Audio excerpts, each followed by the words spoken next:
Usamos todas as nuvens de tempestade. Israel bombardeou o Catar, importante parceiro dos Estados Unidos da América no Oriente Médio. Por causa disso, o cenário no Oriente Médio está mudando rapidamente e a desconfiança em relação aos Estados Unidos está aumentando ainda mais. Os próprios Estados Unidos também não sabem como lidar com a situação atual. Hoje, vamos abordar esse assunto de forma adequada. Vamos conferir agora. Em 9 de setembro, as forças de defesa de Israel atacaram líderes do Hamas em Doha, Catar, ou seja, Israel atacou o Catar. A delegação do Hamas foi atacada durante negociações sobre a proposta dos Estados Unidos da América. A área atacada também é onde estão localizadas dezenas de embaixadas, incluindo as da Polônia, Rússia, Grécia, Hungria, Filipinas, entre outras. Se você descer apenas um quarteirão, também era a região onde ficava a embaixada da Coreia do Sul. Mas mesmo assim, Israel atacou essa área. E não foi nem bem sucedido. A delegação do Hamas escapou do bombardeio com a ajuda da Turquia, mas somente cidadãos do Catar morreram nesse incidente.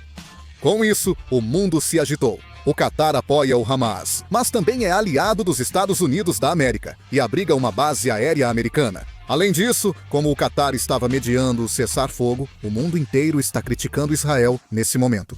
Não é um país diretamente envolvido e houve um ataque aéreo absurdo na capital de outro país. Por isso, países árabes dizem que não confiam mais nos Estados Unidos.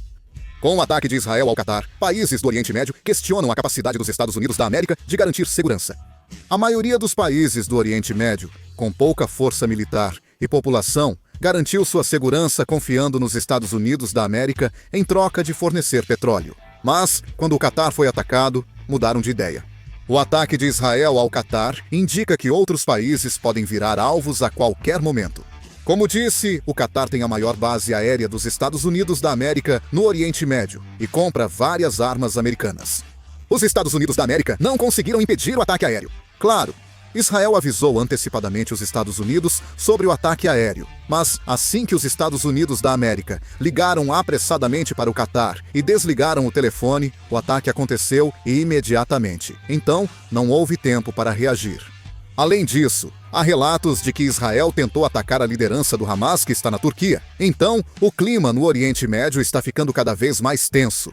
Muitos especialistas preveem que esse ataque aéreo pode causar uma grande sensação de crise no Oriente Médio e aumentar ainda mais os conflitos na região. Imediatamente, está prevista uma discussão sobre a normalização das relações diplomáticas entre a Arábia Saudita e Israel, mas parece cada vez mais provável que isso também seja cancelado. Como até cidadãos do Catar morreram devido ao ataque aéreo de Israel, a tensão está aumentando ainda mais. Quando crescia a pressão internacional por cessar fogo, Israel respondia atacando vizinhos do Oriente Médio e ampliando o conflito. Isso fez com que Estados Unidos da América e outros países ocidentais tivessem que apoiar Israel. Netanyahu prolongava sua carreira política, criando crises maiores para encobrir outras. A ação de Israel desta vez não foi apenas um ataque aéreo direcionado ao Catar. Também causou um impacto direto nos Estados Unidos. Isso marcou a ruptura da pouca confiança dos países árabes nos Estados Unidos. O principal resultado da diplomacia no Oriente Médio, que o presidente Donald Trump sempre se orgulhou de apresentar, foi o Acordo de Abraão. Esse acordo normalizou as relações entre países árabes e Israel, simbolizando a liderança de Washington no Oriente Médio. Porém, o ataque aéreo ao Catar afetou esse acordo. A fúria da União Árabe-Emite, símbolo dos Acordos de Abraão, colocou os Estados Unidos da América em situação difícil. A União Árabe-Emite liderou a normalização diplomática com Israel até agora. Após o incidente, o Ministério das Relações Exteriores de Abu Dhabi criticou publicamente Israel, mostrando seu desconforto. O bombardeio ao Catar não foi apenas uma ação militar simples, mas continha claramente a mensagem de que era uma traição ao próprio acordo. Com a situação tomando esse rumo, os Estados Unidos também ficaram bastante surpresos. Dentro de Washington, espalhou-se a sensação de crise de que, se continuasse assim, toda a confiança no Oriente Médio desmoronaria. A Casa Branca fez algo inédito ao ligar e pressionar Israel avisando: "Parem, não dá mais assim." Era muito raro os Estados Unidos da América enviarem mensagem assim a Israel. Ainda assim, a maior desconfiança permanecia sobre o Catar. Centro da capital bombardeado e soldados da Guarda Nacional mortos. Isso ocorreu em Doha, onde há uma base dos Estados Unidos da América, causando ao Catar não só raiva, mas também humilhação. Apesar das tropas americanas aqui, situações assim não foram evitadas. Então, questionaram por que os americanos estão aqui. A dúvida que o Catar sentia logo se transformou em desconfiança. Os Estados Unidos não podiam mais deixar a situação como estava. O presidente Tebeu interveio pessoalmente e o enviado especial para o Oriente Médio, seu Tebeu Ideu foi enviado às pressas. Em 12 de setembro, houve reunião em Nova York com o premier do Catar. Nessa ocasião, os Estados Unidos prometeram fortalecer a cooperação em defesa e apresentaram garantias de que tal situação não se repetiria. O presidente Trump enfatizou que o Catar é nosso aliado sólido, mas o lado catariano não concordou facilmente.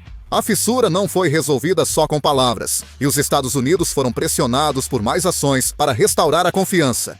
Com a garantia de segurança dos Estados Unidos abalada dessa forma, agora os países do Oriente Médio começaram a buscar caminhos para sobreviver por conta própria.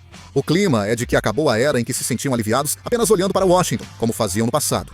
Isso não quer dizer que vão lançar caças e mísseis contra Israel imediatamente. Essa chance era muito baixa. Se analisarmos a administração dos países do Golfo, encontraremos a resposta. Países como a Arábia Saudita, Emirados Árabes Unidos, Catar e Kuwait estão atualmente movimentando seu ecossistema econômico, conectando o enorme capital obtido com a exportação de petróleo e gás natural ao comércio, investimentos e à indústria do turismo. Esses países são conhecidos pela estabilidade nos negócios, mas um conflito militar direto faz o investimento sair, os turistas sumirem e a confiança no mercado financeiro cair. Seria como apertar a própria corda no pescoço. Por isso, uma resposta militar é quase impossível. Mas há outros meios disponíveis. Utiliza-se o poder diplomático e econômico como armas. Fundos soberanos do Golfo já investem grandes ativos globalmente. E se eles disserem que vão tirar investimentos de ativos ligados aos Estados Unidos da América e Israel? O mercado financeiro global teria um choque imediato, servindo como forte pressão sobre Washington e Tel Aviv. Ou seja, seria uma forma de lutar com dinheiro em vez de armas. Há outro ponto importante a ser observado junto a esse movimento. É a proposta do Egito. Recentemente, o presidente Abdel Fattah el-Sisi propôs que os países árabes criassem uma versão árabe da OTAN. O nome seria Força Árabe Unificada. A ideia não é apenas uma aliança frouxa, mas sim formar uma aliança militar real com autoridade operacional, para responder conjuntamente a ataques como os de Israel no futuro. O Egito lideraria, a Arábia Saudita teria a segunda autoridade, e se preciso, mercenários do Marrocos ou Argélia seriam mobilizados. Essa proposta já foi discutida em 2014 e 2018, mas fracassou, porque países menores não quiseram ceder o controle militar. Mas, desta vez, o clima é diferente. O motivo é apenas um. Todos os líderes árabes compartilham a mesma preocupação de que não podem mais confiar nos Estados Unidos. A proposta do Egito deixou de ser só tema militar. Mensagem simbólica marca o início da transferência do centro de gravidade da ordem liderada pelos Estados Unidos da América para uma ordem árabe própria. Ainda não se sabe se isso vai ocorrer, pois é um projeto difícil, com interesses complexos entre os países. O simples fato de a proposta ter sido retomada já é importante e mostra que cresce a desconfiança em relação aos Estados Unidos no Oriente Médio. Ou seja, mesmo sem disparar uma bala, o jogo já está mudando. Além disso, a pressão da comunidade internacional sobre Israel está aumentando. Em 12 de setembro, a Assembleia Geral da Organização das Nações Unidas aprovou por ampla maioria uma resolução apoiando Israel e Palestina. 142 países como Coreia do Sul, Japão e europeus votaram a favor. 10, incluindo Israel e Estados Unidos da América, contra. E no dia anterior, 11 de setembro, o Conselho de Segurança da Organização das Nações Unidas realizou uma reunião de emergência para condenar o ataque aéreo a Doha. A pressão continua aumentando. O ataque aéreo de Israel não foi só por exaustão militar, mas também resultado de cálculo político de Netanyahu. Netanyahu é o líder mais longevo e uma das figuras mais controversas da história política de Israel. Ele enfrenta acusações de corrupção e conflitos na coalizão enfraquecem sua liderança. As pesquisas de opinião mostram que sua taxa de aprovação está instável e os protestos contra o governo continuam nas ruas. Nessas situações, ele sempre escolheu o mesmo padrão.